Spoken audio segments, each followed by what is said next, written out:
Welcome to Iron Sights. This podcast candidly seeks to create opportunities and deliver impact by sharing the experiences and wisdom of successful entrepreneurs and thought leaders who unapologetically aim to win in health, fitness, business, and life. I'm your host, Scott Howell. Welcome to Old School Meets New School. Tradition meets innovation, and imperfection meets excellence. Thanks for listening and enjoy the show. So we got Cassidy Dickson here today on the Iron Sights podcast. Cassidy and I have crossed paths in a few years back. We'll talk a little bit about that, but she's a Crossfit Games athlete. She's also co-owner of Salt Lake City Crossfit in Salt Lake City, Utah. She's most notably probably right now being a nutrition coach. She helps all different types of people in all walks of life. That includes athletes and sort of the lifestyle component of things as well. She actually was a Olympic weightlifting national champion. So she's pretty much a badass in the gym, and we'll probably cover a little bit of that today. But fearless entrepreneur and the host of the Be Unstoppable podcast. So Cassidy, thanks so much for being here today.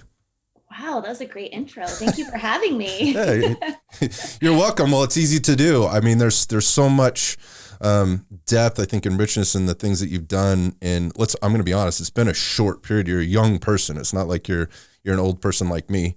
So you've got a lot accomplished in a short period of time. And we were just sort of talking off air. I actually became aware of you through the CrossFit world and just kind of being a spectator. I was never into CrossFit. People that know me know I never was an athlete. I never competed, and I never really trained that modality much. But I was fascinated by the level of athletes that came out of there and the level of fitness that came out of there. And still respected to this day. It is a different animal. And you were highly competitive there, no? Yeah. I definitely had my time in the competitive world of CrossFit. I feel it now. My body's a little busted up now, but I had some fun with it. I competed with my team, Salt Lake City Crossfit, at the games in 2017 and 2018. And then before that, had qualified for regionals as an individual and with my team, like 6 different times. So I definitely had like a pretty decent season with CrossFit. Yeah, but it didn't start there for you. I mean, if we go back, there's a like most athletes that get to that level, there's a beginnings, right? There's kind of some roots. Oh, yeah. and you have some, and that includes some weightlifting, which we already mentioned, but also includes some gymnastics, which is such a huge part of the CrossFit world. It seems to me sometimes it's maybe a little bit less of it now, of the gymnastics piece, but having that as a base, obviously puts you way in front of any athlete trying to jump in who just happens to be strong and have a great motor, engine, or so forth. 100%. Yeah, but so before we get into that, the experience that I've had with you personally and professionally is through the Nutritional Coaching Institute, and we actually hosted a nutrition cert out here at Red Dot Fitness in San Jose. We're going back to 2018 now, and it wasn't a massive group. I think the cert sort of came together quickly. But what was great about that, just in kind of the connection piece here, was the key nutrition team was out during that time. So we had like 2 really solid teams in the studio at one time, and you were presenting then, and Brad Jensen's team. So just in terms of name dropping, who's got an awesome podcast himself and a crazy business, and they're local. They're right there in Salt Lake. Yeah, right? They're like 15 minutes away from here.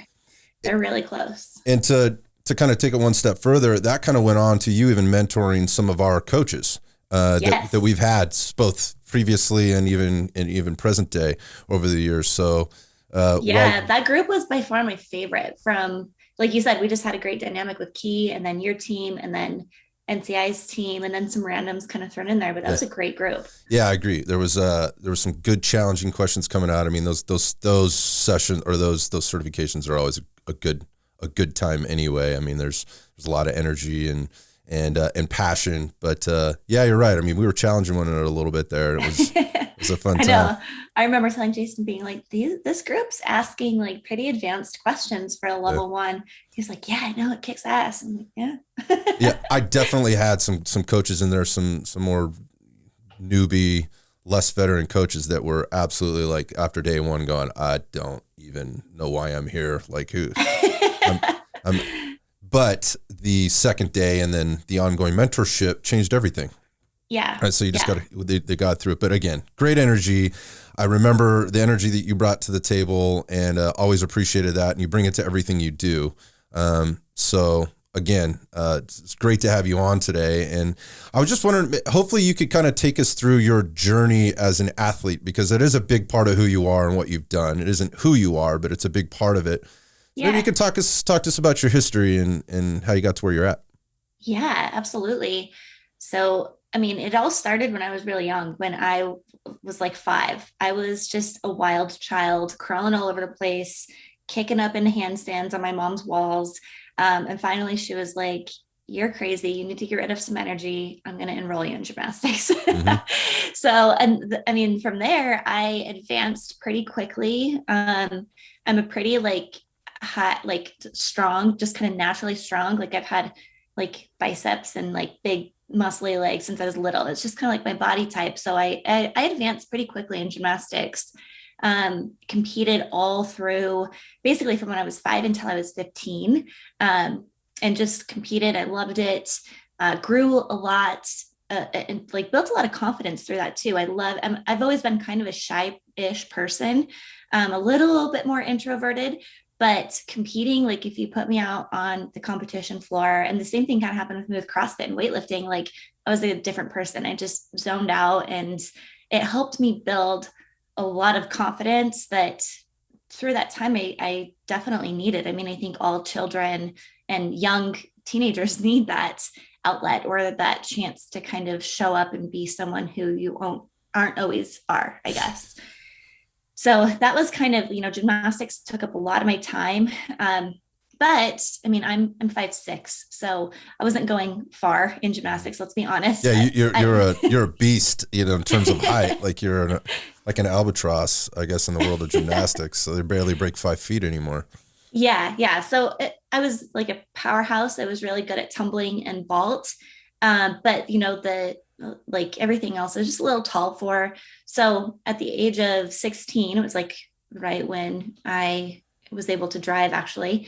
I think just having that little bit of independence, and just kind of realizing what I wanted to be working on, what my goals were, and really where I was at. Like I decided to leave gymnastics, and I kind of had this huge gap to fill. I had this huge hole in my time, in my activity, in my energy, that I was like, well, what do I do now?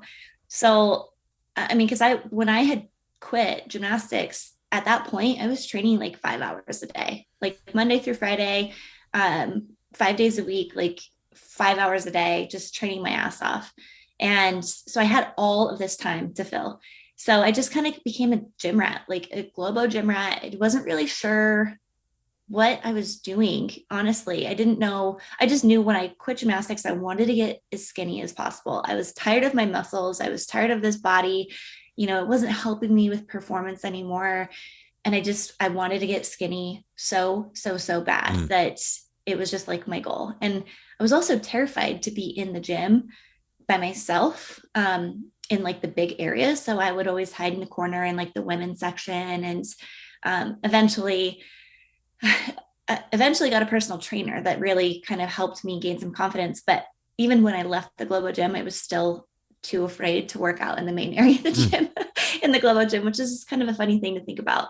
But back then, my relationship, when I quit gymnastics, I was fueling my body back then, and food definitely didn't bug me too much. I was just happy to perform and eat, and and I was pretty lean, and I don't know, like it didn't really affect me back then. But like I said, when I quit gymnastics, my whole world kind of flipped upside down.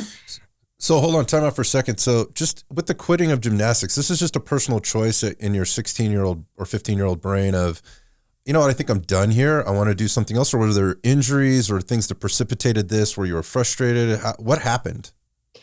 Yeah, that's a good question. So I had followed a coach from my original gym that I had started out when I was young to a different gym. And the dynamic there was just really different. It wasn't as, I don't want to say competitive, but I guess that's kind of how it was. I didn't have a lot of challenge. I didn't have a lot of push.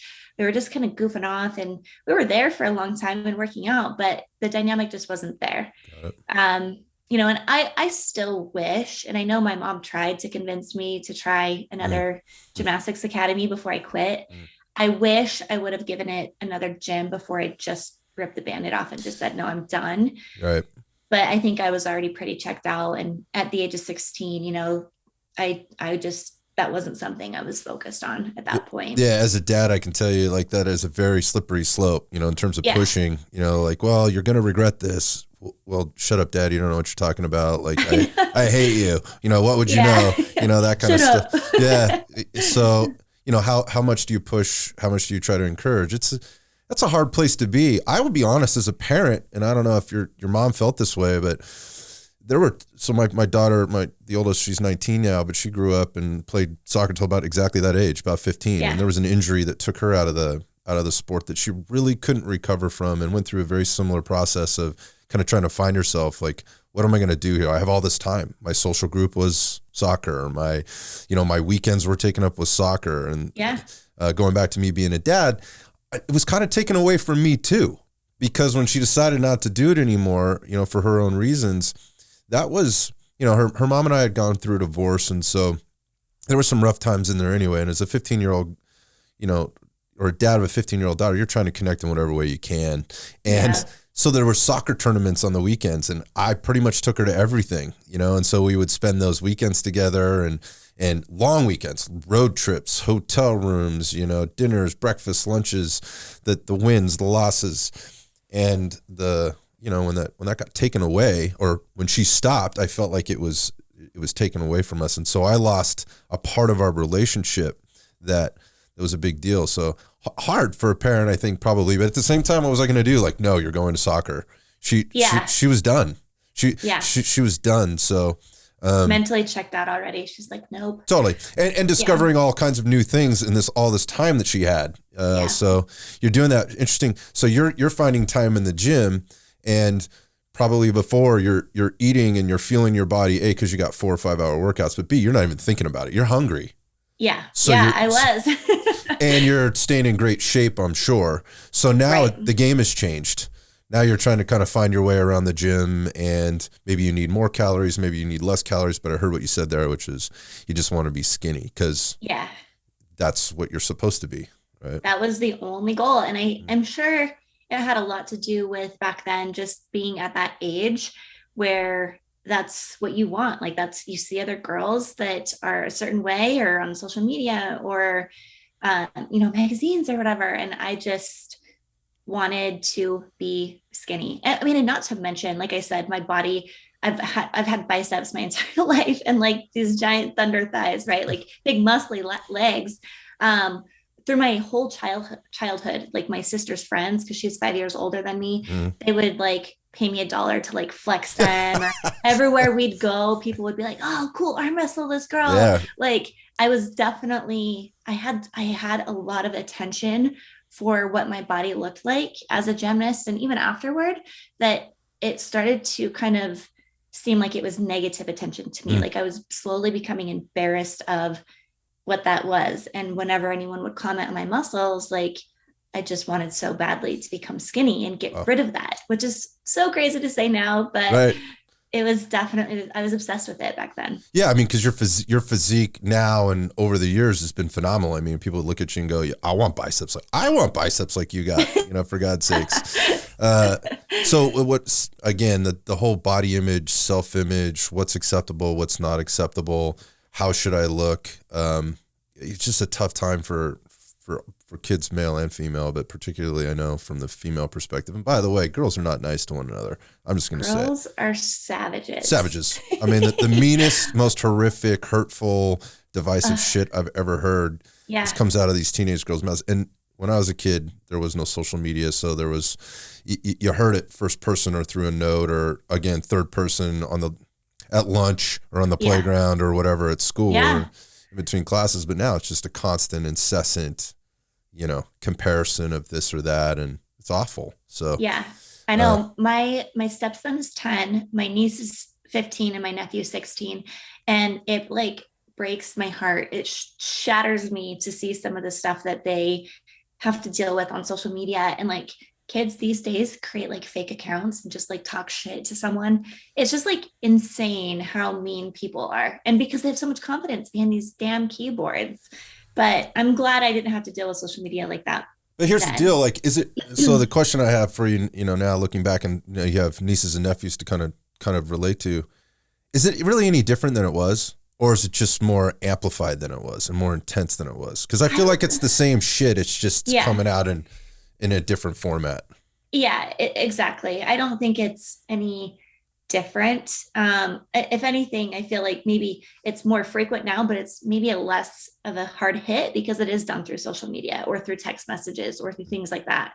Whereas back then, air quotes, for like you or me, it was a little bit more direct, where it was either hearsay, maybe a note pass, maybe someone just straight up saying it to your face, but that shit hurts just a little bit more, a little bit more personal. So as you're dealing with all that as a kid, right, and you're trying to find your way around the gym, I heard you say you hired a personal trainer, and that changed your mindset. A good change, looking back, a bad change. Like, talk to us about that mindset shift, and what was it? Yeah, it was definitely, and this is kind of the experience I had when I hired a nutrition coach as well. Was she helped me with my nutrition, but my relationship with food kind of was a wave back then. So it was really low. I found this trainer. She gave me just guidance and permission, basically. And that is all I think I've ever needed in the fitness and nutrition world, is just permission and almost like reassurance, like, hey, you're doing okay. You're doing the things you need to be doing. You're not messing things up. It's okay. And she kind of did that with me. She held my hand through helping me understand. I was honestly that person that I was like, I don't want to bulk up. I don't want to bulk up. So she helped me understand that process and how that wasn't going to happen. I did have a certain body type. Here's the exercises. Here's what they're for. Here's how often you need to do them. Here's how you can implement cardio without being obsessed about it, right? Because I was in that mindset before where I was so obsessed with good food versus bad food versus did I work out enough today? Right. Do I need to do 100 burpees after dinner? Just like really obsessive patterns that ultimately kind of broke me down. My mom witnessed it, broke her heart, obviously, because I was struggling so much, just trying to get my shit together with it. So finding that trainer was really, it was great. She was kind of just like this little angel who helped me through a really difficult time and just struggle with my exercise and my nutrition, and just basically gave me the okay. She was like, you're doing okay. You don't need to do anything else. You don't need to do more workouts. You don't need to eat less, and gave me guidance. And that was kind of my stepping stone after gymnastics. That's really where we implemented I wanted a body fat goal. So we implemented that. We worked towards that in a very healthy way. And then I eventually was able to learn how to do it all on my own and transition out and feel really confident in what I was doing and still have some really healthy habits. I didn't really ever take any steps back with that.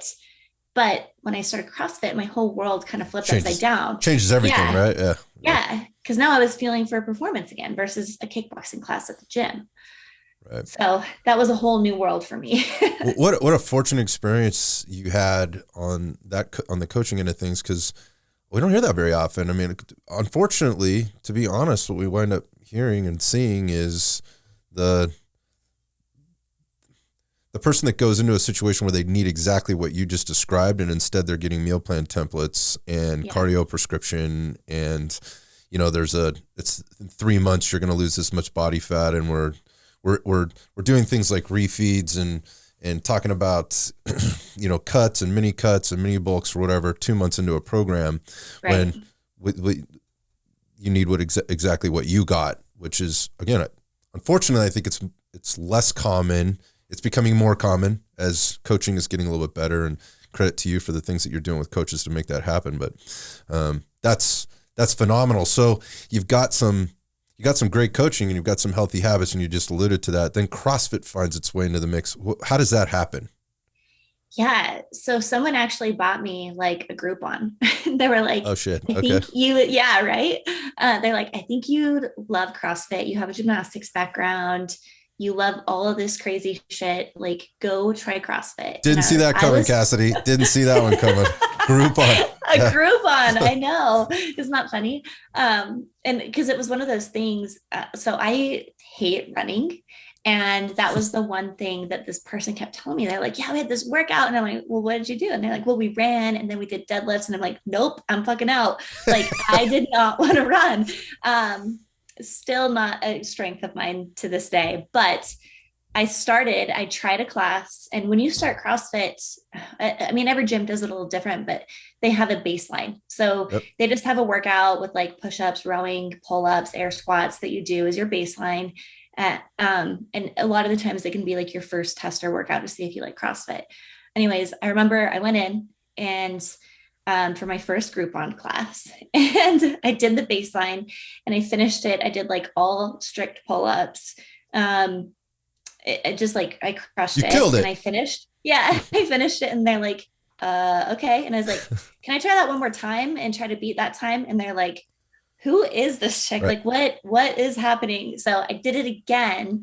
And then the rest is history. I ended up moving gyms to something a little closer to me and then moving gyms again to be on a competitive team. But that's kind of where it started, which is kind of funny to think about. So it's full throttle, full speed ahead right away. And I might add, Utah, particularly Salt Lake City, is full of athletes. I've lived in a lot of places in my life, particularly here in California, and specific spots in both Northern and Southern California that are chock full of competitive athletes, whether it be CrossFitters, triathletes, bodybuilders, you name it. They tend to glom into one area, they challenge one another and so forth. And Salt Lake City, Utah in general, is full of them. So you walking into a gym and smashing it like that certainly is putting you at the higher percentile of athletes. And I'm sure if you're shocking people there, it's maybe a little bit different than shocking somebody someplace else. So now you have this, like, you're accelerated into this thing. And what year was this? Because obviously CrossFit went through a massive like acceleration of popularity and growth and also competitiveness. Because of the growth, there was that many more athletes and that many more contests or meets and regional contests and so forth. So where was this in time? So this was when I eventually went to the gym, which was like the next week, that was closer to my house. It was like spring of 2012. Okay. Because it was right during the open. I was like, what are they doing? This stuff's crazy. I didn't do the open that year. I finished out the rest of the year and then did the open the following year in 2013 and went to regionals with Salt Lake City Crossfit. Got it. So, and I think between that time, I did a couple of local competitions and just kind of like got a taste of it. And I was like, let's go. It was time. And then after that, it was like 2013, 14, 15, 16, 17, 18 regionals, and then games at the tail end of that. So when does the business of CrossFit start for you? In all of this, I mean, how do you transition, and then when does it start? We'll maybe talk about how you kept it balanced, because you've always been a business owner, right, and an athlete too. So when does the business of CrossFit, come into play for you? Yeah, that's a good question. So luckily, I was able to join in on Salt Lake City CrossFit. Okay. I met Justin in 2012 when I moved to the gym. That's where we met. Okay. And he had opened SLC CrossFit in 2008. He was like, aside from CrossFit 801, Miranda Oldroyd, and like Wasatch CrossFit, those are the beginnings. First. Yeah, those are the beginnings. Yeah. Okay. Yeah. Okay. Yeah. So we've been there early on. And I started, like, as Justin and I got more serious over the years, I started to take on more and more responsibility with the gym. To be completely honest, through the time I was competing, I didn't have a lot of involvement with the gym. I didn't have time. I was working at a coffee shop, and then for Jason at that time too. So I didn't have a ton of involvement at the gym aside from just programming the workouts and taking care of that. Okay. So you just kind of talked about there's these aspects you are working, and we've already passed the time that you started nutrition coaching. So I guess maybe we should take a couple steps back. So you're competing, you're having a feel for performance, which is entirely different than what you'd been doing for a little while. What was happening? When did you recognize, let's just say, what was happening with nutrition as it related to CrossFit, and what are the things you were discovering or ignoring or, trying to battle with or whatever else during that time? Yeah. So when I moved on from the personal trainer, Michelle, that I had worked with back in the day, like I said, I left with some healthy habits, and I knew how to basically build a good plate, have like consistent meals, and focus on food quality, right? That's really all I needed with what I was doing in the gym. Those habits definitely carried over and helped me. But as I progressed in my skill with CrossFit, and I could increase my intensity and my weight and my strength, the more my body was getting beat up.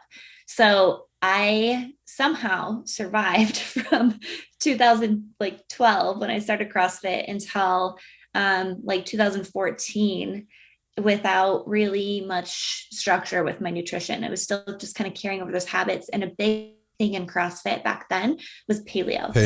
Right. Yes. And so the hard part with paleo is that, basically most of your carbs are coming from sweet potatoes or rice if you are really naughty with paleo and not very much of bad. it. Yeah, yes, right. And not very much of it. So it was super high fat, pretty low carb. And with CrossFit being like primarily glycolytic, I slowly deteriorated. Well, I'd venture to say with quite a bit of confidence, actually, a lot of the athletes at that time were and what you were watching, again, as a spectator and a sort of a closet fan to some extent, what you were watching was the top athletes coming back year after year and looking seemingly like they were in the best shape of their life. Jacked. I mean, and part of it was like, you got to show up to the games ripped, because if you don't, you're just not going to, there's photos, just, it was like the social media thing was going crazy, but that was just kind of part of the culture at the time. But what you were watching is the performance levels were dropping and the injury levels were starting to come up. And so people were getting wrecked. There was no longevity in the sport for a lot of those athletes. However, there were some that, whether because they were genetic freaks or they really got a handle on their nutrition and their training protocols, recovery protocols, they were competing, or they were, excelling and continuing. Thriving. And market differences. I mean, there were some dominant people who just like, that person's a freak. But there was more to it than that. It was that maybe they had adopted the paleo lifestyle, but at the same time recognized that it had its flaws for what they were doing and made some adjustments. So for sure, back then, I feel like there was a very small percentage of athletes that were truly thriving with their nutrition and their performance. I mean, in the last podcast I did with Justin, that is one of the things we talked about when he went individual at regionals. Mm-hmm. I talked about how he felt with his paleo diet competing, and it has and it's not paleo. Paleo is great for the right demographic. It's just like for CrossFitters, high level competitors, it's so hard to get enough food. Right. And it might be okay to say, like, for the general hobbyist that CrossFits, paleo could be perfect. Yeah. If you're not training 4 hours a day, 6 days a week, and going, balls to the wall, for lack of a better term, into the competition world, it might be the best one for you. But from a competitive perspective, it's probably not the best idea. And right.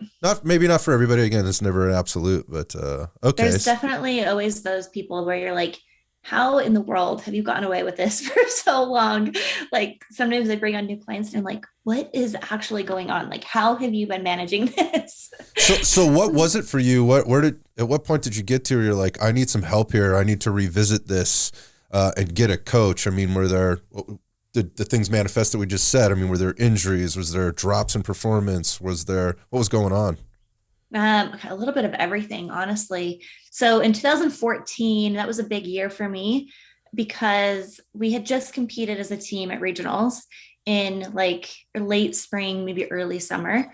Um, and we always did okay as a team back in those days. We were learning a lot and we had new teammates coming in all the time. So your holes weren't really like exposed too much if you had a big hole as an athlete. But that year we had an event at regionals that was a heavy hang snatch. And somehow I found out I was amazing at snatching. And a coach, I had set like, I took like second in the world for that event because they had it as an individual and a team event. And I think I had like, hang tight. So in CrossFit Games, you take second in the world on a well, it was a regional level, but it was just the event only. So like in a regional weekend, they have like 2 or 3 events a day. And that event, like I always loved the strength events, of course. But that event in particular, it was like a max weight hang snatch. And I think the top score was like 203 and I hit 200. Actually, I would have totally beat it, but my teammate at the time, and we still give him shit about this, like to this day, he loaded my bar unevenly. Oh no. Yes, oh, no, I know. No. I know. And it was funny. Well, it wasn't funny back then. I was pissed, but he's kind of like a showboater too. So like he finished his snatch, dropped it. And he was like, yeah, like arms up, like celebrating. And I was like, dude, fix my weight. Cause they like, you're on a timer, right? In front of you. Yeah. And we're on a timer and he totally fucked up my weights. Oh my God, this guy. This guy. No. But so yeah, that year I killed that event and kind of got some attention for that. And I actually had a weightlifting coach reach out to me and say, hey, you kicked ass. Like, do you want to come compete for our team this year? And I was like, I'm not really into this weightlifting thing. It's fun, but CrossFit is where my heart's at. He's like, just try it out. We'll fly you out to DC. We'll train with you. We'll do some stuff. Justin saw it as a good opportunity to learn some stuff about weightlifting. And I was like, okay. So I had to qualify first, which that was really easy with the qualifying numbers. And nationals that year, I didn't mention that, was in Salt Lake. So it was really hard to say no to. I was like, what do I have to lose? Moon, sun, and stars are lining up for you. Yeah, exactly. And so I went out to DC a couple of different times, trained, got ready for nationals. The time finally rolls around, and actually the morning of nationals, my dog died. I had to put my first dog down. Oh, Jesus. And it was devastating. And I just went into nationals. I was like, you know what? I'm just going to do what I can do. I'm going to show up. I'm going to do it. And I ended up winning nationals. Like, long story short, I won nationals. I took, I think, first in my snatch, third in my clean and jerk, and third for my total. And I just first in my total, and just crushed it. So that was a really crazy experience because, I just wasn't, it was emotional. It was so emotional because my whole family was there. My mom, my grandma, and also we didn't know what was going on. We didn't know anything about weightlifting. I was just gonna say, like, what an insane, like, again, it's like, who is this person? Like, she's coming in here and probably crushing other girls' dreams out there. She walks in off the street and she's setting national records. And again, like, with relative ease. Yeah, so it sounds like, I mean, you're literally crushing it, and you're surprising yourself and everybody else. So there's kind of there's a double whammy there for sure. It was a crazy experience. I still see the pictures to this day, and it brings back a lot of emotions just with my dog and just everyone coming together and being like, "You got this. Let's just head down, do your thing." And obviously I still believe that my dog Trick at that time had everything to do with me winning. Of course he did.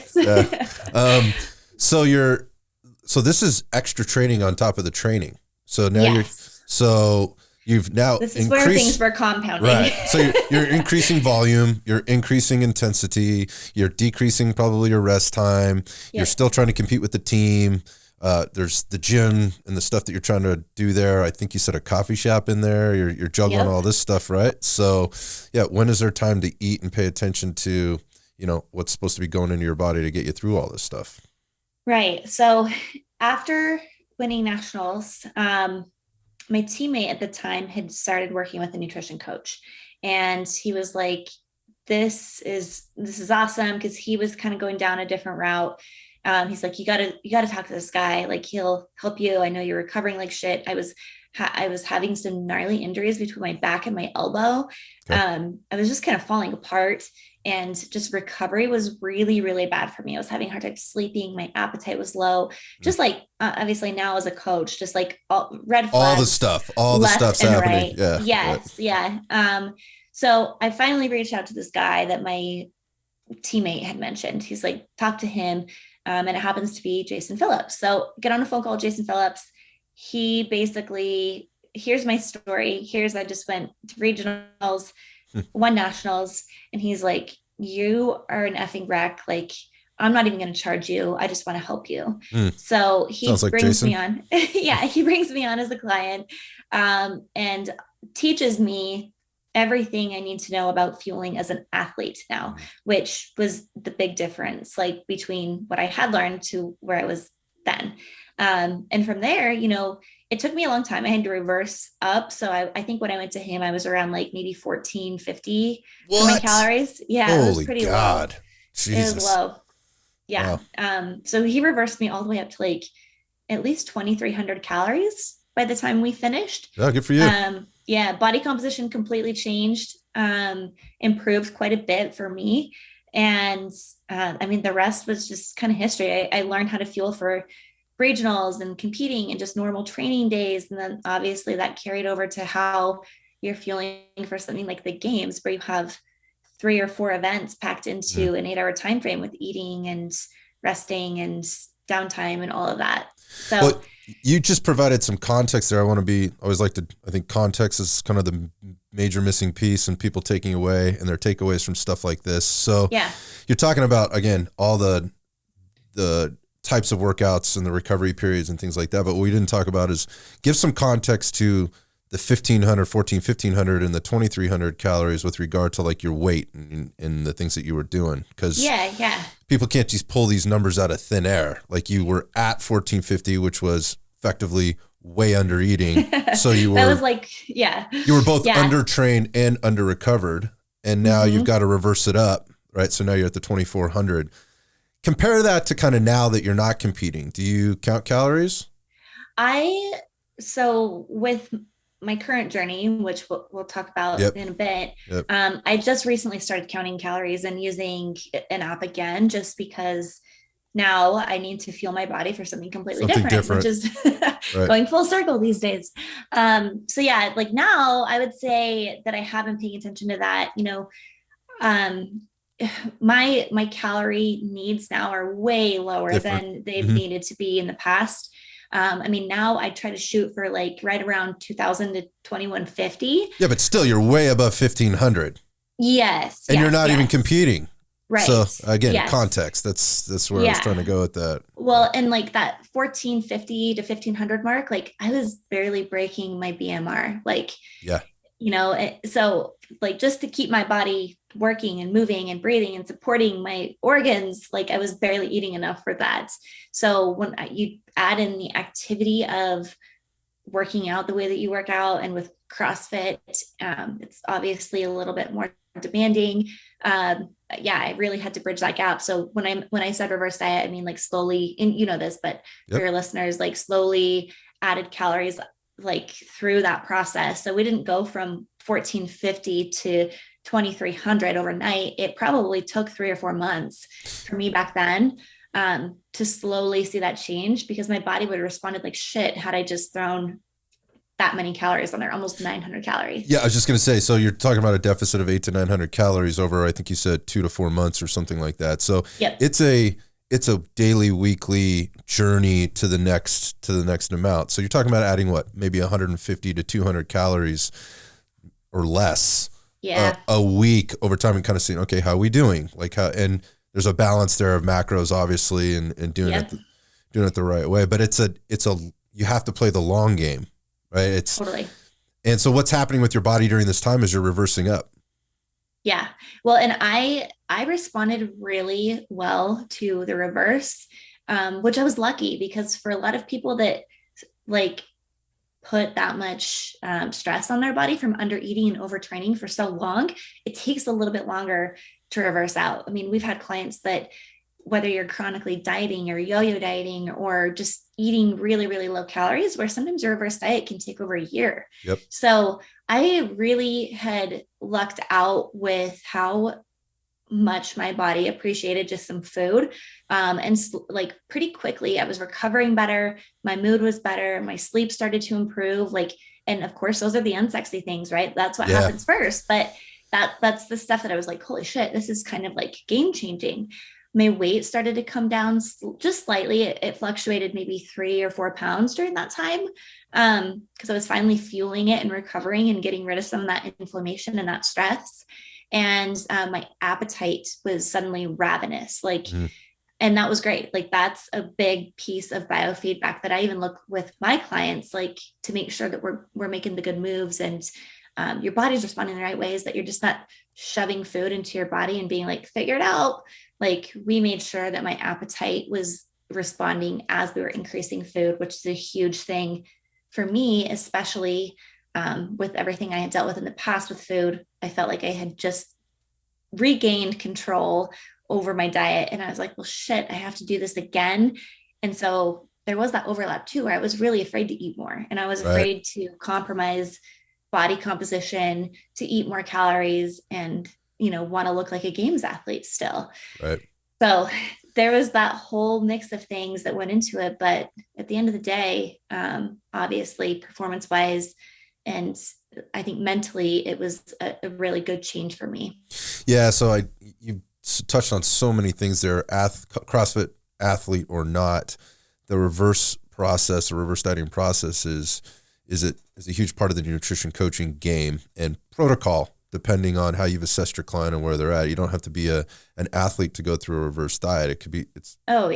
Obviously. So, it's for anybody, this is obvious to you, but for the listeners, this is for anybody that has been severely under eating for a long period of time and for months to years, not just weeks to months. And the process that you mentioned, responding well, and the biofeedback coming back with like, I'm sleeping better, I'm feeling better, my mood's improved, my appetite's starting to go up, I'm starting to recover a little bit better, digestion's good. These are all the great things that can happen with a reverse diet. And we tend to look at those as these are the positives. And as a coach, you're going, yes, I love this kind of client because their body is responding that way. And because that drives compliance and all the things the good stuff, the fun stuff, the success stuff. But maybe just as a coach, talk about what are some of the other things that do happen in reverse diet when you are playing the long game that somebody should look out for, be prepared for. Yeah, that's a great point to bring up, because you have two different types of clients when you reverse diet. And it's usually the client like I was, where you have all of this amazing feedback right away. But like I said, I really lucked out that the time that I spent in a deficit and performing and having that high stress, that it didn't affect me as much as it could have. I was pretty resilient with coming back with that. The other type of client is typically the client that has under-eaten or has done some pretty extreme caloric deficits. Like the thing we've been seeing lately with our clients is like people coming in that have been doing keto for a long time and just like eating in a really, really super deficit. Yes.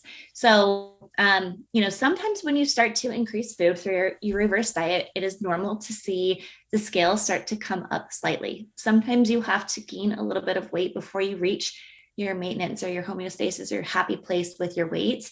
And that's completely normal. If you are seeing a lot of weight in a short amount of time, then you might be reversing a little bit too fast. Mm-hmm. Yes. Yeah. And we've definitely seen clients maybe get scared off from a reverse diet because it's happened with another coach. But it really just takes, and that's why it's so important through a reverse diet that you have a coach to kind of have these conversations with and talk about like, what's normal? Are we moving things too fast? My appetite's shit. Like, all these little things that we can offset or keep our eye on and know specifically on an individual level, what is best for you and which direction we need to go and how slow we need to go. Cause that's the biggest thing with reverse dieting. There's no every 10 days add 100 calories. Right. That would be great. I wish there was an algorithm for that, but there's just not. Right. The fat would be falling off people, and people would be feeling so much better if it was, you know, the one size fits all approach like that. I mean, I love where this conversation is going. Is you're going through reverse. There's the recovery diet perspective too, which I'm sure you explored as you were reversing out and you got to your maintenance calories, and then, you know, you're going to maybe a period of competition where you may be dialing back the calories a little bit or increasing the calories a little bit, and then going through what we refer to as a recovery diet. Maybe you can outline for us, for listeners, sort of difference between reverse versus recovery, because there's some very distinct differences there. For sure. Yeah. So recovery for me at that time, I think by the time I reversed out, it actually kind of worked out perfectly, because we were getting ready for the Open, and that was a 5-week long period.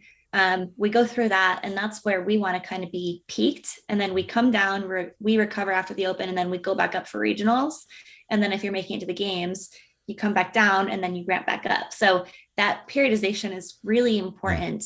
But periodization isn't just for athletes, it's for general population as well. I mean, it's again, the people that we've seen that are coming to us in super low deficits forever, that have just been dieting since they were 21.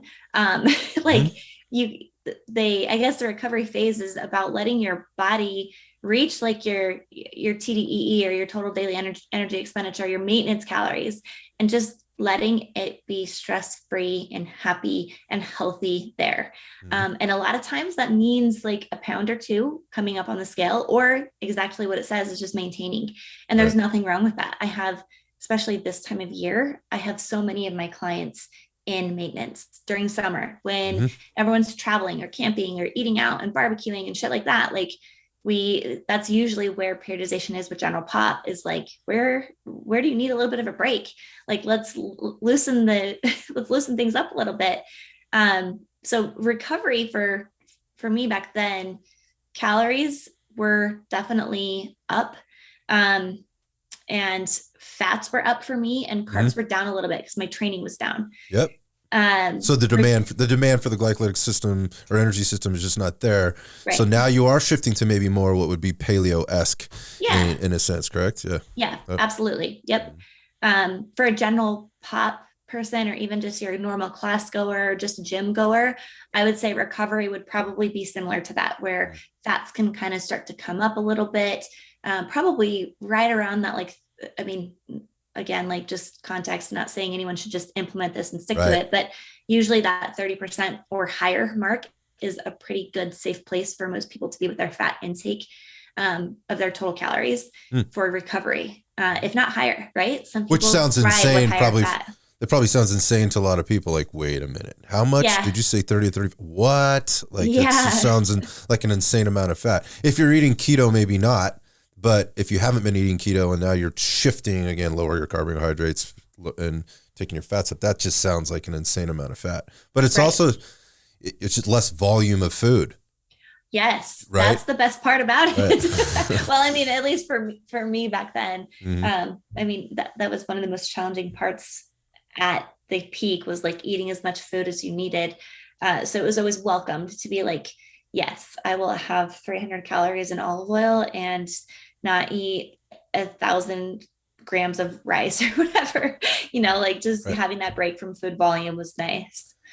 So that conversation went a couple of different directions. And I love where you mentioned the periodization piece, which is probably often one of the most overlooked pieces of any program, be it fitness or nutrition or business for that matter, in terms of looking at things maybe seasonally and where you put your foot on the gas and maybe where you pull off a little bit. You mentioned the summertime kind of being one of those places where you just like to, if we can prepare and we think about this longer term, most people want to, let's be honest, most people want to look a little bit better naked, you know, or in their swimming suit, period. But particularly at the summertime, and you work hard to get there. And then, you know, there's you mentioned it. There's barbecues and there's drinking beers and, you know, cocktails and whatever else. And there's having a good time. All that stuff. Boats. Yeah. And then you come out the other side and now you're working into into more of the fall months, if you will. When do you find like there's another period of time where you might find it's a good idea for people to relax on their diet a little bit, like from an annual perspective? And I what I would, mean, yeah. yeah, I would definitely say, I mean, obviously, tail end of November Mhm. into the holidays. And it doesn't have to be balls to the wall where we're like, no macros, let's go crazy, enjoy all your parties. Right. But it's just more of like, hey, let's have a little bit more flexibility through this time. I mean, it's also like mindset wise, I have a lot of clients that want to keep things real tight and not like F up through the holidays and Mhm. stuff. But when I allow that, they just beat themselves up when they go to the party and they can't stick to their 2 drink limit or no desserts or things like that. So it's just more about setting realistic goals and kind of just, I always have my clients zoom out for the whole year and look at like, Mhm. where can we tighten things up? Where can we loosen things up? And like, what are your goals? Right. Right. So usually if we take the tail end months of summer, like let's just say August, September, loosen things up, maybe let someone go into their maintenance, or like maybe we're even reversing them up, how Uh-huh. whatever that looks like for that client. um, it leaves you a pretty solid like 8 to 12 weeks between the end of summer, like saying that's maybe middle of August to middle of September, give or Yep. take, to tighten things up before Thanksgiving and Hmm. gain some confidence, get in a good groove, and then we can loosen things up again for I another bet. six Hmm. weeks before the winter rolls in and it's January 1st and everyone's ready to go again. Right. And it's all part of the plan, right? Yeah. It's all part of the plan, and you're not making yourself miserable doing it. Right. It doesn't mean you're not tracking or, being mindful of what you're doing. Yeah.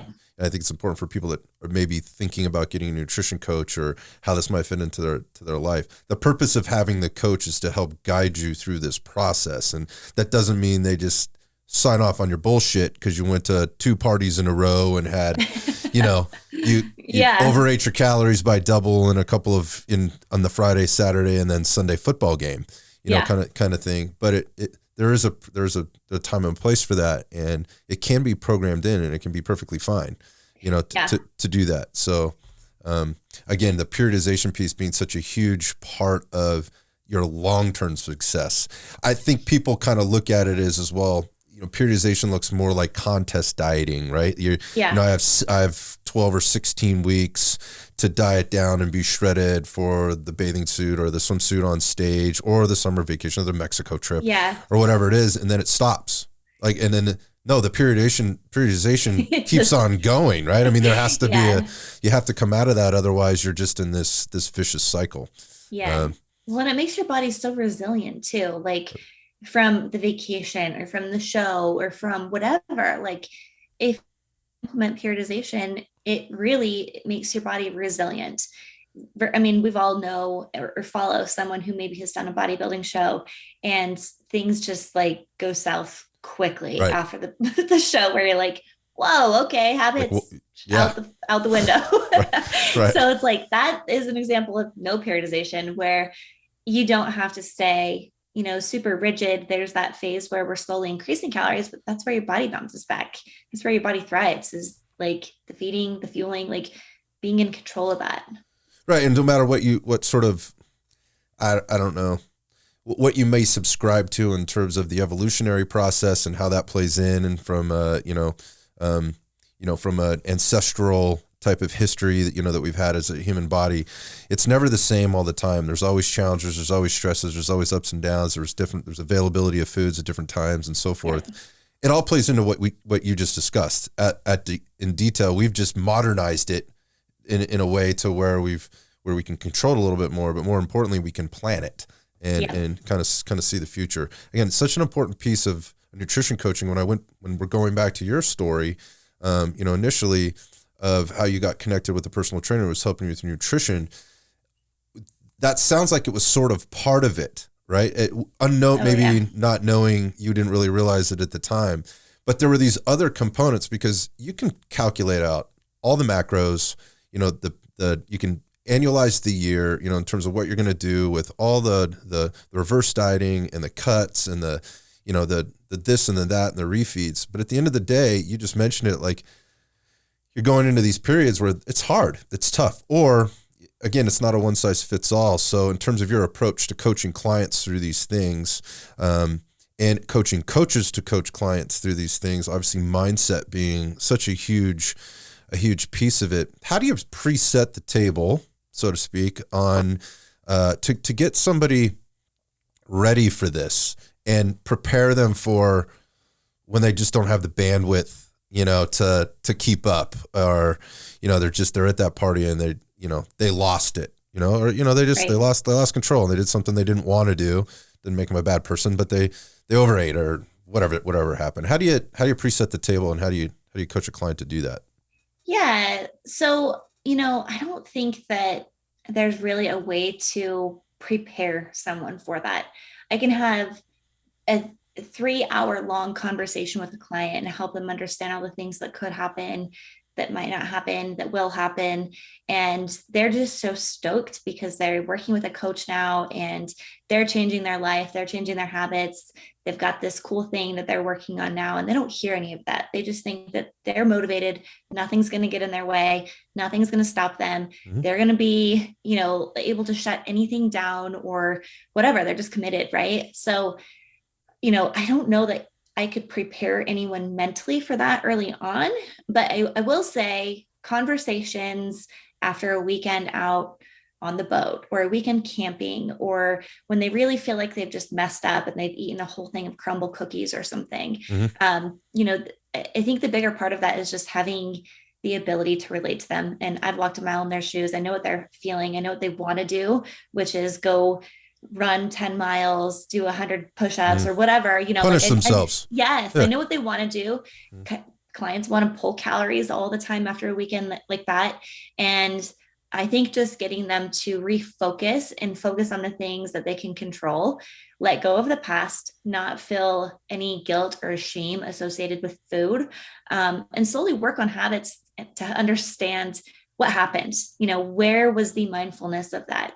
There was nothing wrong with the food that they ate. It wasn't good or bad or too much or too little, but where was the breakdown in their thought process? Where did it shut off and you went into YOLO, I'm going to eat whatever the hell I want to, so I think it's more about helping them become self-aware of those thoughts and to be able to take responsibility and take control back of those thoughts and those actions and how all of that comes together. Yeah, it's great point. And on that, again, that awareness piece. So here's a question for you. And I think it's always a hot one especially with new clients, because they might be willing. They're either, there's one or two things. They're either like, yes, I'm going to do that. I'll do whatever you tell me to do, Cassidy. Just, if you want me to track, I'm going to track. Or they tell you, I don't want to fucking track my calories. So, yeah. So when to track and when not to track? Yeah. So that's actually funny that you asked that, because I've been thinking about that a lot lately, because macros are not a new thing anymore. There's a lot of people that come to us and they're like, I want to lose weight, but I don't want to track. And, while we are fully on board with that, we can start with the plate building approach. But it really comes down to where they currently are at, what level of food awareness they have, what level of maybe discipline they even have, and how big their goals are. Sometimes that's not an option. If you were to come to me and you're like, Cassidy, I already eat healthy. I know I eat carbs, protein, fat, and fiber at every meal. I'm pretty aware of my calories. We look at a couple of food logs. You're right where you need to be. You're like, I want to lose weight, but I don't want to track. You probably have the awareness, but not everyone out there is going to. Right. So where we would have to start is tracking. With the weight loss goal, we track. If you just are here for health and longevity and just to get your shit together, then we have a million tools we can implement to get you there. But big goals typically mean big commitments, which is going to be weighing and measuring and tracking. I actually have non-negotiables when people want to cut and lose weight, and it's your steps, your NEAT, tracking everything that you eat, and being honest with us about your check-ins. Yeah. Those are my non-negotiables. I'm like, you stick to these and we can go into a cut, but we're good. Yeah. I love that. So the client has to have their non-negotiables, right? And the coach has to have theirs, and they have to respect one another on what those are, and keep their commitments to those. So taking it one step further, or maybe another layer deeper, then is we talked about sort of awareness, tracking the importance of, to give both client and and coach awareness, right? And at least a starting point or something to work with, a base or foundation. Let's talk about the concept of intuitive eating as it relates to tracking or having that consistency. Thoughts on intuitive eating? Actually, one of my episodes just dropped today that is all about intuitive eating, which is kind of funny. I'm a big fan of intuitive eating, but again, like I would say, like with discipline comes freedom, because intuitively, I would love to sit down and have Oreos and ice cream for dinner. Like, who wouldn't, right? Like intuitively, my body's like, yeah, that sounds great. But you also have to intuitively know that that's not what's going to be fueling your body or your goals or your health. And I think that you have to be in a really good place mentally with food before you can commit and be successful with intuitive eating. And there's a couple pieces to that, like understanding that intuitive eating it's basically the anti-diet. So it's not necessarily good food or bad food or too much or too little. It's honoring your hunger, and it's also honoring your fullness. So it's all of these things that have to kind of play into with each other and just kind of go full circle for you to be successful with intuitive eating. Yeah, I really feel like there's a personal formula for everybody. There isn't a one size fits all. We've already sort of talked about that, but the intuitive eating piece, to me, I have a tough time having the conversation with somebody about the intuitive eating without a baseline and without a long-standing, experience, personal experience with eating at least one way, right? So because then it can become intuitive, that there's a relationship to it. I have a sense to it because I've had experience with this and I've done this for a long time. So whether it was healthy or unhealthy, there was consistency to it, and so you can relate back to that versus the all over the place every time adopting some new eating diet type or behavior or something to fulfill some short-term or short-lived emotional goal or whatever else. But I don't want to track my calories, and I just want to eat when I feel good, and I know what I should be eating, so that's the way I want to approach this. It puts the coach in a really tough position to help a person make maybe adjustments or just even give them guidance because it's so vague, right? Yeah, it's definitely hard I have a good handful of clients right now that are intuitive eating. It's hard, but it's not impossible to make changes. I think it's harder on the coach's end to feel like you are delivering enough value. Yes, absolutely. But the biggest things we cover is like, I cover a lot of like their habits. Like, are they still, what does their veggie intake look like? Has their food quality changed? How's their timing? Are they having energy dips? Like things like that really are going to make intuitive eating successful.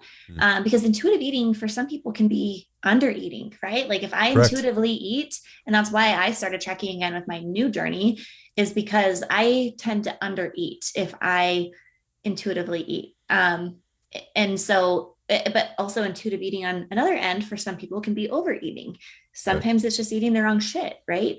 So like that awareness piece is huge. And you do have to have that foundation where you start somewhere and you have some level of awareness with what is in what, basically. How much protein is this? What is this amount of carbs? And how does this fat fit into this plate? And things like that. It's just important to have that awareness.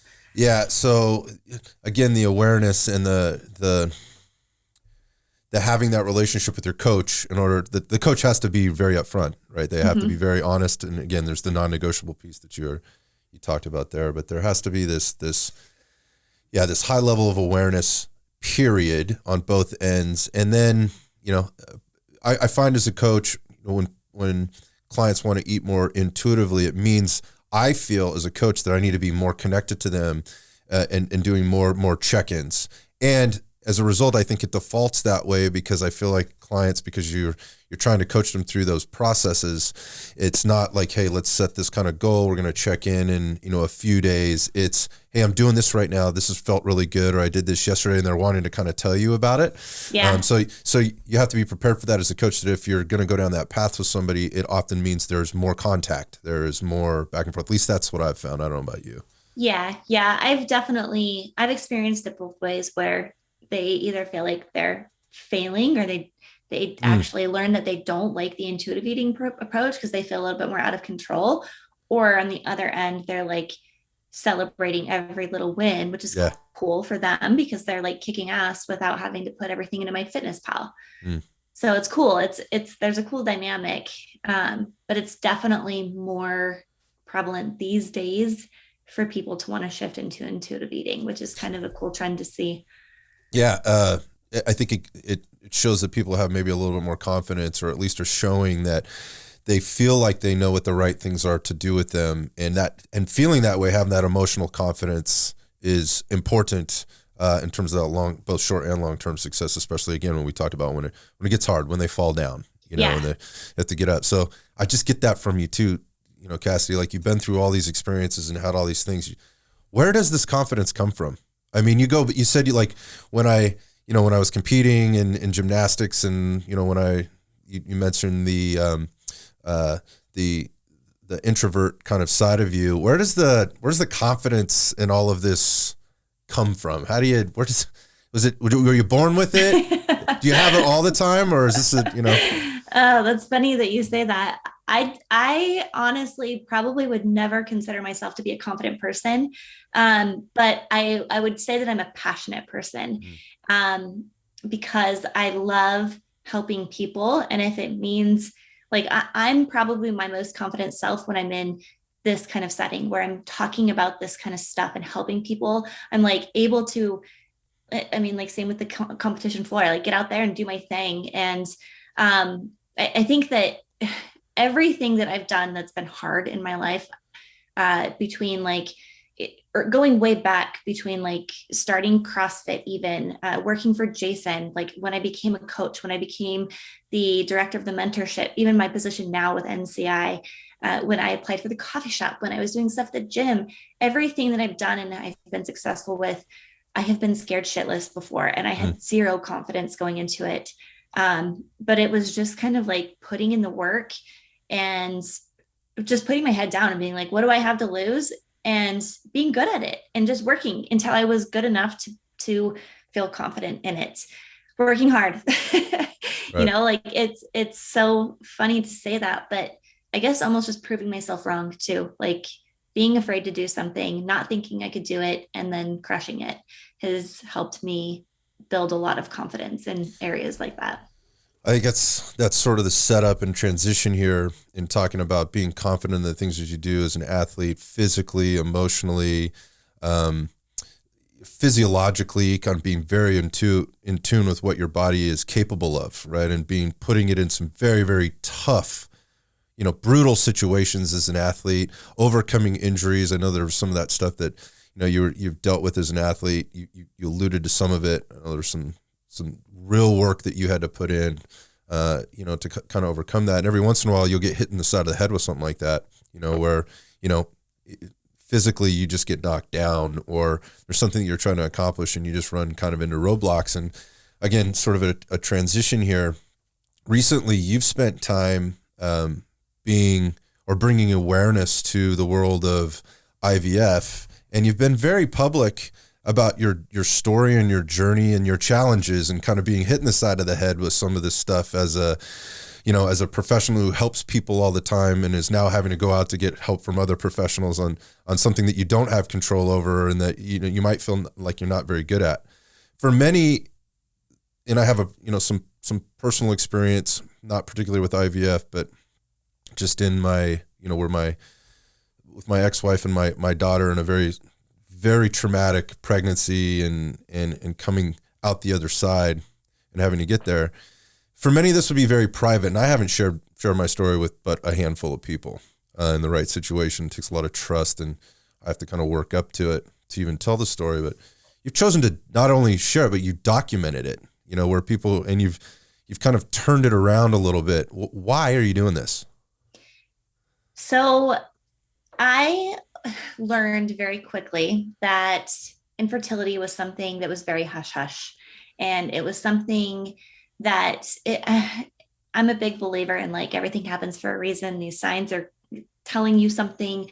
And there was a week where, over the course of a couple of different conversations, I learned that people that were close to me through the nutrition world, and people that I had talked to, like Brad Jensen was one of them, had dealt with infertility and had to go through IVF, and it was a big part of their life.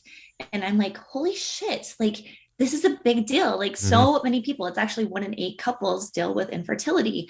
And it was just kind of this, once I learned how many people had experienced it in my circle and had never talked about it, I was like, there's a million other people out there like me that they're brand new to this. They have no idea what's happening. They have no idea what to expect.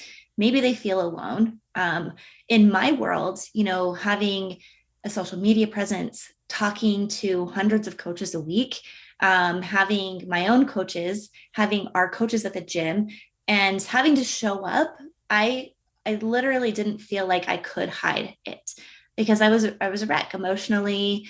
I physically didn't want to like see anyone. I was just like really pulling away because I was going through all this heavy shit that I knew that no one knew about. So it kind of inspired me to, it was weird because I saw that National Infertility Awareness Week was the end of April, and we were out walking the dogs one day, and we had I had literally just started my Prime meds, like just to get going. And I realized that I had to do something more. And I was like, I'm going to get Brad Jensen, I'm going to get Jimmy, I'm going to get like basically females perspective, males perspective, and couples perspective on about IVF and about infertility, and just bring awareness to it. And I'm going to share my story. And I told Justin that, and he's like, okay, like, are you sure you want to go down that? Yeah. Are you sure? Like, you haven't actually experienced IVF yet. You haven't experienced the journey yet. Like, sure, the years leading up to it where we dealt with infertility, I dealt with, but I had no idea about IVF and how it would affect me. And I was like, no, like, if you're okay with this, I want to share this. I want this to be something that people learn about and can have different and more conversations around it when they know someone that's experiencing it, or maybe they're experiencing it themselves and they're terrified to talk about it or don't know how to talk about it to other people, because people just don't get it. The first thing people think of when they hear infertility is like, oh, just relax, go on vacation, get drunk, you'll get pregnant, stop trying, stop thinking about it. And that's the worst shit you can hear. Yeah, which in a sense is the most insensitive thing you could possibly say to somebody. You just shared a stat there: 1 in 8 couples or people go through this in their attempt to become pregnant. That is a very high percentage, and the fact that it isn't talked about more, or particularly in this stage, well, when I say stage, I just mean kind of the world of health and fitness, because we are so in tune with our bodies, and we are so sort of public about that. Like, here's what I'm doing in my training. Here's what I'm doing with my nutrition. I mean, you just spent a ton of time talking about all the things that we do on a daily basis. But when it comes to something like that, it does become very personal, and we don't share, and we don't realize, and we don't know. I mean, I just alluded to my own story, which people that I've worked with, trained with, employed, worked for, whatever over the years would have no idea. They would have no, because I've just not shared. It's not something that I felt was appropriate. There's when's the right time to do it? But you've taken an approach to this where it's on your social media, you're blogging about it, you're talking about it in your podcasts, and you're asking other people to do it too, which is, well, I'm not going to use the word. I'm going to ask you about it in a second, but it's just say it's a different approach. Maybe you could, it's infertility and IVF is a very complex process. There is a lot to it. And until you're in the middle of it or know somebody who's being, is sharing their story with you, you couldn't possibly know. Maybe no.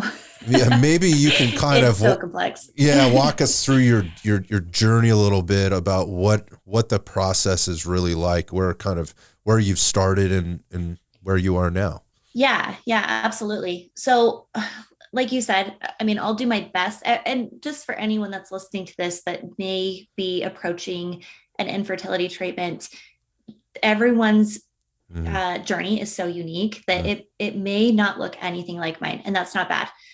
It's not good. And I'm not even gonna say it's like it's a good thing or it's a bad thing. It's nothing. Like, your case is so individualized. So this is just my journey. Don't compare it to your protocols or anything like that. I I hear that all the time in the infertility world, that people are like, oh, well, this worked for her. Like maybe I should try this and switch my meds up and do this. Like it's a slippery slope. It's no different than training in nutrition. Yeah, right? it's true. Yeah, it's no different than training in nutrition. Just because Susie down there is doing this doesn't mean it's going to work for you, or it'll be the same path. So, yeah. So basically with IVF, I mean, with assisted reproductive procedures, I guess we're mostly talking about like IVF, which is in vitro fertilization, or IUI, which is intrauterine insemination. So IUI, I can't say much about that. It is way less expensive, way less invasive. But because of our case, that wasn't an option for us. So we went straight into IVF. And basically there's a couple different phases of IVF. So there's your prime phase, like priming. So like priming your body. And usually for most people, it sounds really crazy, but your doctors will typically put you on birth control for that phase. And that's just to gain complete control of your hormones. And because they base your next stage, which is your egg retrieval, and like your stimulation medication off of your cycles. So they're in complete control. They know where your hormone levels are, and you're kind of muted too. Like they want your hormone levels relatively low going into that next phase, so you don't hyper respond to it and have like your stimulation phase last anything less than like 11 or 12 days. So there's your priming phase. And for some people that can look a little different. Sometimes it's birth control. Sometimes it's not. Sometimes there's HGH, actually. Sometimes there's testosterone. Sometimes there's extra progesterone. It just really depends on your current case.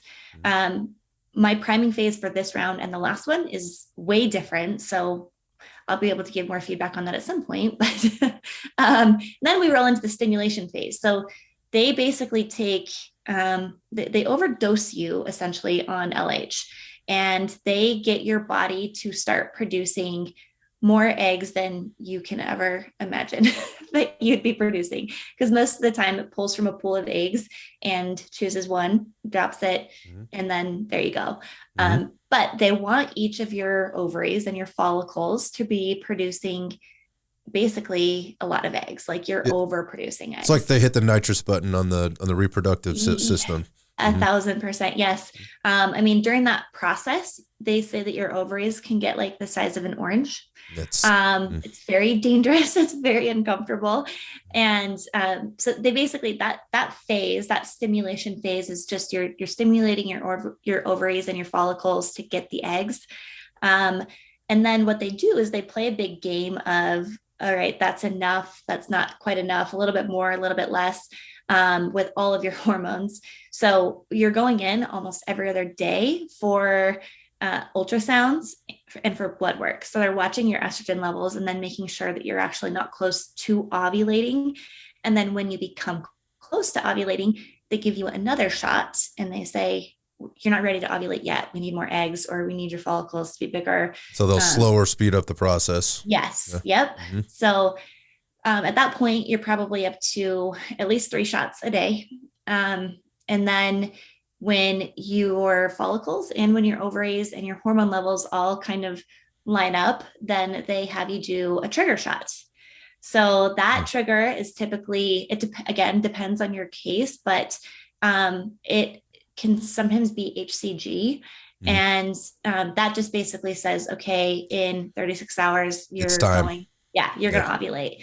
So then you have your scheduled egg retrieval. They go in, it's basically like a really minor surgery. They put you out, they go in, take the fluid out of your ovaries, separate the eggs, and see what you have from your cycle, from your stimulation phase and your egg retrieval. It's essentially like harvested, correct? Yeah, exactly.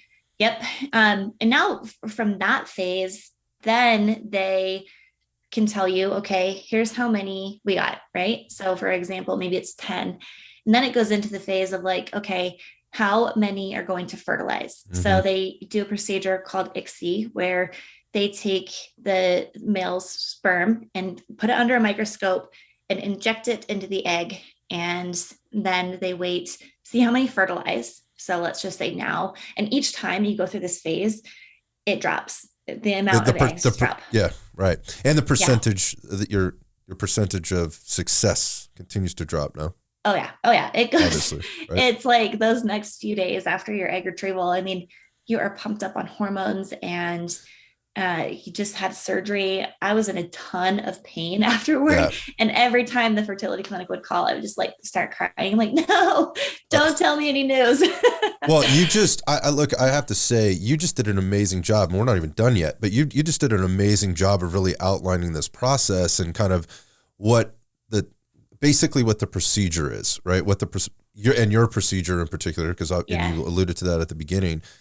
But so essentially, from layman's terms, what you're talking about doing is you're talking about pulling levers, turning dials, right, and toggling switches. Yep. And you're doing that through drug treatment, right? You're inserting things into your body that are literally changing your chemical balance. Yep. And you're, in a sense, overriding some systems. So you're stimulating or overstimulating some, downregulating others. And it's this constant process of, okay, we're going to turn this chemical on. We're going to pull this chemical back. We're going to turn this on. We need to make sure we're doing this. We need to make sure we're doing that. Oh, you're not ready. So there's more than just that happening, though. For somebody that's been an athlete and competitive and knows what it feels like to be at the top of your game. And you've also told us a story about how you know what it feels like to be sort of at the bottom too and not doing well. What's going on? Like, how is your body, aside from your human pincushion now, right? You have a resident parking place at the fertility clinic, right? Because you know everybody there, there's kids' names and what they did over the weekend and everything else. What's happening with mood? What's happening with, like your sleep? What's happening with all those biofeedback things that you were trying to control before, or trying to toggle before, or toggle things before in order to get a positive result from when you were, through nutrition and lifestyle? Yeah, that's a great question. And arguably the biggest struggle for me through that was how much I was forced to, I had a hard time doing the things that I always do, right? I didn't feel like eating. I was so nauseous from all the meds. My calories dropped quite a bit during that time. Everything, my smell was super, it's almost like what some people struggle with in their first trimester, where you are just hypersensitive to smell. I had all these crazy food aversions. Again, like an individual thing for me, I thought it smelled like someone was smoking a cigarette, like right in front of my face and blowing it into my face all the time. Like horrible. I had this smell of like secondhand smoke in my nose for the entire 3-week process. That is the weirdest thing I've ever heard. I know. Yeah. I asked my doctor about it. She's like, I haven't heard of that before, but it doesn't surprise me with hormones. Weirdo. Yeah, I know. Yeah. But, the hardest thing too was, I didn't enjoy working out at that time. Right. The drive is gone. Right? Yeah, I was just I was in pain, obviously some bloating and swelling. And you're actually restricted because after a certain point, when your ovaries reach a certain size, they don't want you to do any high impacts because they can actually flip. And if you don't catch that in time, gonzo. So I was but honestly, by the time it got to that point, I didn't even care about working out. I was still getting out there and sweating and moving a little bit. But I hated how much I disliked getting out there and working out. That was the hardest part. It was like this big mental pull for me with what I felt like I had to be doing versus what I wanted to do, because I've never experienced not wanting to work out before. And that was really hard. That definitely affected my mood. Thank goodness for Justin being so incredibly patient with me, and having the shots every morning made me super dizzy. Like I would immediately start sweating and just feel like awful. Like a psychosomatic response before you even got the shot, or this is what happened when you got gotcha. Well, so like you see the needle coming and you're like, oh God, here we go. I know. Yeah. I have to look, which is so funny. I'm not afraid of needles. I have tattoos all over me. Never been afraid of needles in my life, but for some reason, putting this needle in my stomach just destroys me. Just makes me feel all weird. So yeah, he's been really patient with me. Mood wise, it was definitely difficult. I feel like I've kept my space quite a bit from even my close group of friends through this entire process. just because it's just hard to like, you only have so much energy, and so much of my energy right now goes to this process that I don't have a lot to give. Um, and that's a hard thing to say too. Like, that's Yep. my job. That's what I do. So all my energy goes to that, or it goes to IVF right now. So I have pulled away and had, especially that first cycle, from close friends um, and things like that. And it was mostly just because my mood wasn't there. And I was like, trust me, you guys don't want to be around me. Uh, but other than that, it just kind of taking things a day at a time, because it's a slow burn. Like, Yeah. each time you do a dose, the next day you're a little bit more inflamed, you're a little bit more swollen, you're a little bit crazier. Like, it's a slow burn. Can you, is there a way at all, and this might be totally minimizing, or this might not even be even close to possible in terms of a compare and contrast, but can you compare and contrast at all to being a competitive athlete on, in the center of the CrossFit stage, and some of the very brutal, painstaking things that you were faced with there as an athlete over time, and in your experience to now? Can you draw from any strengths there or experiences there that have helped you through this at all? Yeah, yeah.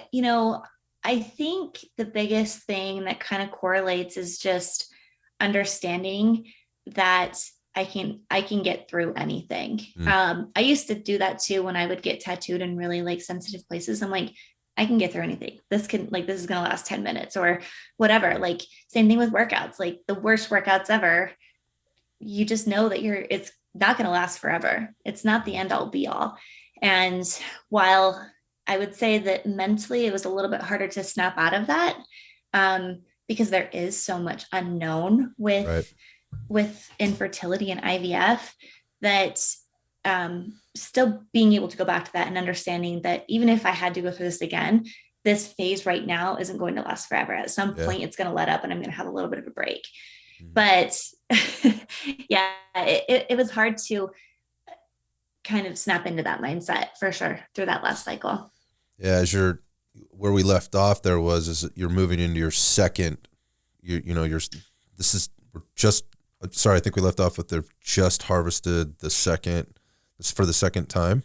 Well, so this last cycle, I guess to finish how IVF works, just for anyone that's listening that doesn't know, and let's just keep it super simple and say, once they go through, they do the egg retrieval, you either do a fresh transfer, which is like a couple of days later, like 5 days, 3 or 5 days later, they let the embryos and the egg grow to like a certain size, and then it's good to transfer. So you either do a fresh transfer or a frozen transfer, which a frozen transfer would need, you do a whole nother round of meds, the progesterone, and then you go in and it's just a little minor procedure. And then you wait 10 days and see if it implanted. So that's kind of like, in short, the kind of phases. Now, again, there's a million different directions that IVF can go in, and there's so much unknown that you might be in my situation where we had, I think they retrieved 20 eggs, which I woke up and I was stoked about. Like, I was laying there all like groggy. She comes in, she's like, okay, so we retrieved 20 eggs. And I was like, sweet, what's the record? Right. Like, you're competing. Yeah. Oh my husband is just like, what? She's like, that's not what it's about. But yeah, so, I think that was probably one of the biggest, maybe rookie mistakes I had made through that cycle, was thinking we had 20 eggs. We were set.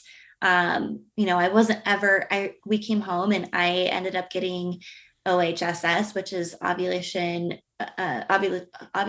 overstimulation syndrome. Mm-hmm. Yep. Mm-hmm. So I was miserable for a solid 5 days. And I was just thinking, like, I'm so glad I don't have to do another egg retrieval. This is miserable. I'm so glad, like, we made it, that we got 20 eggs. And then, like I said, each time they call, they're like, okay, well, only 13 fertilized. We're like, okay, we still got a lot of eggs. And then they call back again and they're like, okay, well, now we're down to 8. And then they call day 5 and they're like, okay, well, now we're actually only down to 2. And we had opted to do genetic testing because they that was just the route we wanted to go down, and just know that, because with IVF to do genetic testing, it's not just as much about like gender selection or making sure that the chromosomes are doing what they're supposed to. It's because if they're off at all, you're wasting a lot of time and money to go into the transfer. So we just invested the money there. We said, let's do the genetic testing. And I realized in my head, I was like, holy shit, there's a really good chance that neither of these eggs are going to be chromosomally normal. Like there's a good chance that we might have 0. And I was like, no, that's not going to happen. Sure enough, we got the genetic testing back and they were both chromosomally abnormal. So we are just starting. Yeah. Back to square one. Back to square one. Yeah.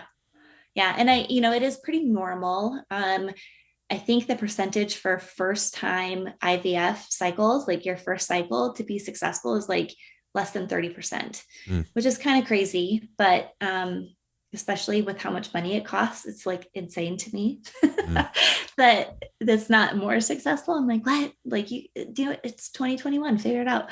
But so we're heading into, we're doing a lot of things different this cycle, but we are starting our second stimulation phase any day now, honestly. But we didn't do the birth control this time around. So and that's the other downfall, is that everything's kind of up in the air because we just have to wait for my cycle to start. And that, like, after OHSS and everything, my body, we don't know. Yeah. My body has no clue. Just kind of, is this happening? Is it not happening? Yeah. Right. Yeah. So. And they don't know either. They're like, well, your blood work says that you're nowhere near it. So we just wait it out. Just sit and wait. Yeah. Yeah. Tough, all the way around. I think the question I have is how have you managed to keep all of this balanced? How do you manage to keep the gym balanced, the nutrition coaching, balanced? And I want to ask about the relationship, between, you and Justin. How do you find the balance on all of those things? What do you lean on? Do you have a mantra that you keep going back to? What is it? Yeah. Yes to all of that. I think it has been extremely healing for me to share my story, because I have so many people that reach out to me and thank me for just being open and honest about it. They're like, maybe they've gone through it. Maybe they're just about to go through it. Maybe they're just struggling with infertility. But there's so many people that are so appreciative of me being open and honest. And I've found through this that actually sitting down and writing things out for me, that's actually why I started the blog part, because it would be way easier for me just to use social media and my podcast. But writing things down, I almost feel like kind of selfish for being so open about my story, because I think it helps me a lot more than I ever thought it would. Just to share it. It's like really healing and comforting to share that. And not because people are encouraging me, but because people are like, thank you. Like, this has helped me so much. And that's helped a lot too. And just honestly being open and honest to people on my team, like my coaches and all of our coaches at the gym know that we're going through stuff that needs a lot of attention with appointments and procedures, and like being completely unavailable at some point. And NCI knows about everything that I've had to cancel a couple of calls for procedures and things like that. I don't know how a woman would go through for IVF and not share with her workplace what she's going through. I honestly don't. Yeah, I think that's what I was going to ask, is you just hit all the major points there. You got work, life, and relationships, or, work being, you have to earn a living. The wheels, the world doesn't stop because you've got this going on, right? Around you, and, you still have relationships and you need to maintain those at some level, and you want to, but you might not have the same energy. And certainly your relationship with your husband is so critical here to this whole process. You guys have to be strong together. You hit all the things. What advice would you give somebody, and you just did, I think, a little bit, that's going through the process, if there's anything you could tell them to help them, mentally prepare or make it a little bit easier on them, what would it be? I would definitely say, like, you certainly don't have to share your journey or your story to the extent that I have. Obviously, I went like way overboard with it. I've even had some people be like, I can't believe you're sharing this from square one. And I was like, you know what? I might regret it, but here I go. Mm-hmm. But I would say make sure you have a small circle of people. Make sure your people closest to you know, because they care, and be super clear with your boundaries. If you don't want to share every little detail, but you want someone to know that you're experiencing something, tell them, but also set the boundaries clear and say, like, I don't have any updates for you and I won't, but I will be sure to tell you when I have an update with whether it's procedures or transfer or egg retrieval, who knows what that is, but just be extremely clear with your boundaries. Yeah, I get it. You got people that love you, right? And they care about you and they want to know that you're okay and so forth. So that's the next question is, what advice would you give those people, those people in your life, if you're going through this, that love you, they're curious because they care and they want to try to provide some kind of support or whatever. What advice would you give, friends and family?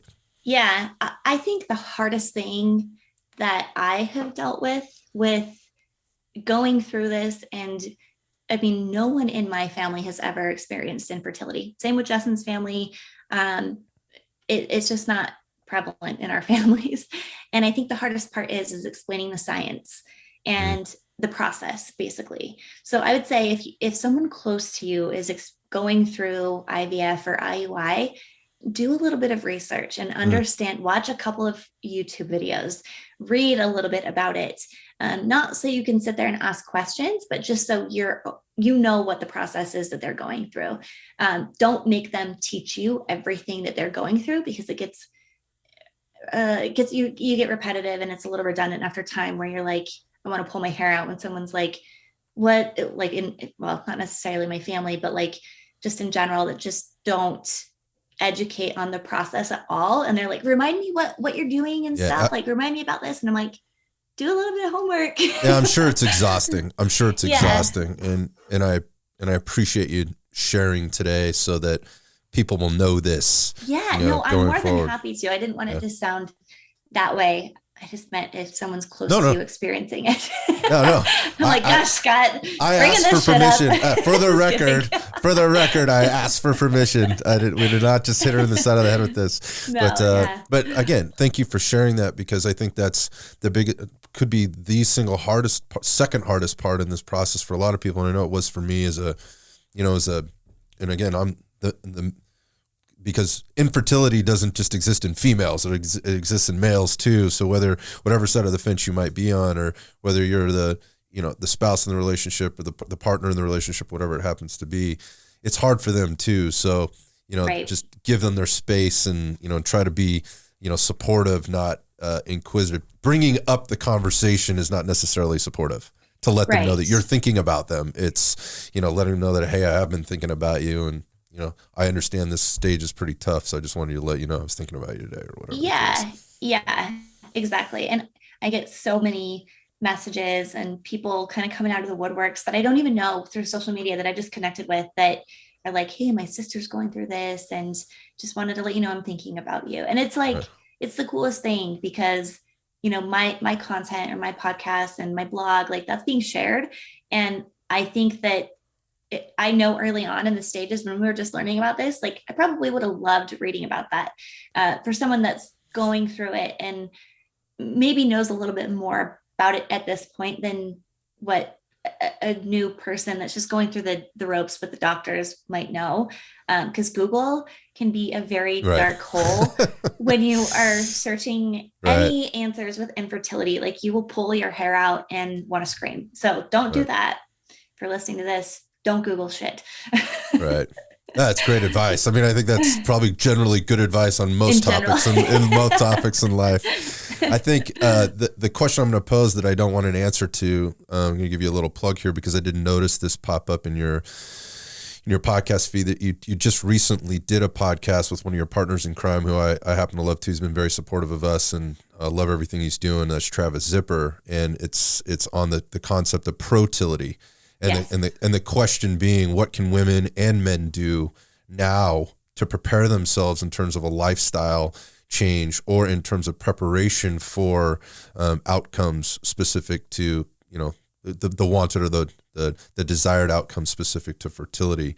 And I understand you've just done a podcast, and this is obviously probably would not have been done had you not been going through this. So maybe a little bit about that podcast, and maybe you can just kind of tell us a little bit of not what's in it, but you know, kind of just the general overview. Yeah. Well, so Travis, he's obviously been super deep into functional medicine for a long time. That's his jam. And he came to me when he saw my whole thing, my whole week of National Infertility Awareness Week, and was like, hey, I want to do an infertility course, and I want you to be a part of it. Like, I want you to be the spokesperson for women going through IVF, through infertility, for anything. And obviously, like, Travis is the brains to everything. He is so incredibly smart, and I feel really honored to be able to do something with him and create a program with him. But we have basically created a program where we're helping couples, I mean, through a lot of different things. That can be through the early stages of infertility. It can be if you are trying to get pregnant anytime soon, 3 to 6 months, it's maintaining a healthy pregnancy, and then it's recovering postpartum.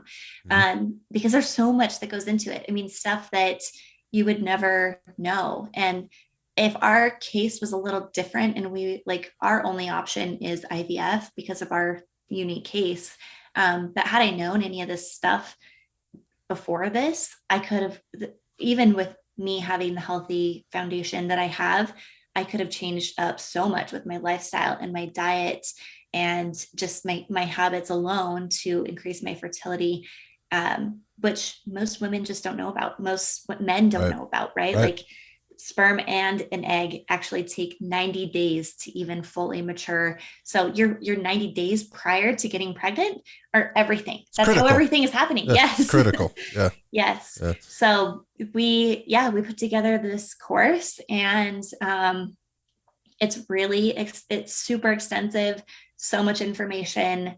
It's awesome. And that podcast episode is basically, it's kind of a webinar format. So the link is in the body or in the show notes to follow along with the slides and stuff. But it's all about different things that play a role in male and female infertility. Because a lot of the times they say that it's the women's fault, right? But it's actually, they say that it's 30% women, 30% men, and then the rest is actually both. It's male and female infertility that's playing a role. I can't wait to get into it and dig in. It's one of the ones I haven't gotten to yet. So, and I mean, you already talked about Travis. I love everything Travis is doing and has done, and you guys are a great team. So I'm sure it's a good one. And I got a little travel in front of me here, so I'll pop the headphones in and listen. I have one more question for you. Kind of the last major question of the day is, you know, your podcast is called Be Unstoppable. And I think I've got a pretty good sense of this, but from you, but maybe what does being unstoppable mean to you, Cassidy? So being unstoppable to me kind of goes back to me saying, like, I've been so scared to do things in life. I've been scared I was afraid to try CrossFit. I was afraid to do weightlifting. I was afraid to nutrition coach. You know, all of these things that resulted in big outcomes, I was so scared to do. And actually the actual quote, like, be unstoppable, I have it on my wall back here. And CrossFit did a little mini documentary on me after I won nationals. And that was my thing, is I just kept going back and saying, like, you're unstoppable. You can do this. You're unstoppable. And that's kind of been my mantra that pushes me through all the scary shit in life that I keep, like, exposing myself to. I'm like, okay, what's up next? All right, you're unstoppable. Let's go. You know, like, all the crazy shit. It just kind of gets me through that. Yeah, I love that. And you've done so much at this point in your life and career, and it's just I don't see anything stopping that. I mean, there's so much more left to do, and you know, through this process and your sharing, and how many more people you can have impact on through all the different ways you're doing that. I'm just looking forward to seeing more of it. So that said, yeah, of course. Where do people find out more about you, Cassidy? Where can they go to get some information, learn a little bit about you, or maybe even work with you as a coach?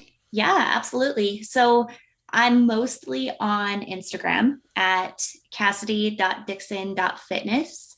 That's where I spend most of my time and where most of my content goes. I'm also on Facebook, Cassidy Dickson. We actually have a free online group for anyone that's maybe interested in working with me or any of my coaches. And just DM me if you want that, and I can let you in. And then if you're really interested in coaching, our website is just about to launch, but by the time this is released, it might be launched, but it's lifeelevatednutrition.com. And we'll have an application on there, and maybe you can work with us. We would love to see you. Awesome. Oh, Cassidy, this has been better than I thought it, like I knew it was going to be great, but this was fun for me. It was educational. I learned some things today, and I just want to thank you for opening up and sharing and, being vulnerable and, being you and doing what you do. It's been fun. Thank you so much. Yeah. Thanks, Scott. Thanks so much for having me on. Yep. Hopefully, I didn't get to see you the last time I was out in Salt Lake. I buzzed to the gym. We were out there for like 5 minutes, but yeah, it is everything I thought it was going to be. For those of you that are cruising through Salt Lake, you got to go peer, at least go look through the door at Salt Lake City CrossFit.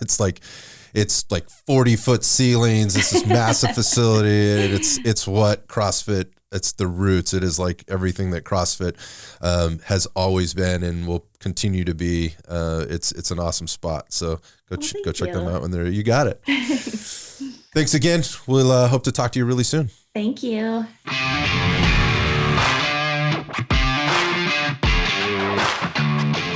Thank you for tuning in to this episode of Iron Sights. If you enjoyed our conversation, you can support our mission by hitting the subscribe button, leaving a review, and sharing the podcast with a friend.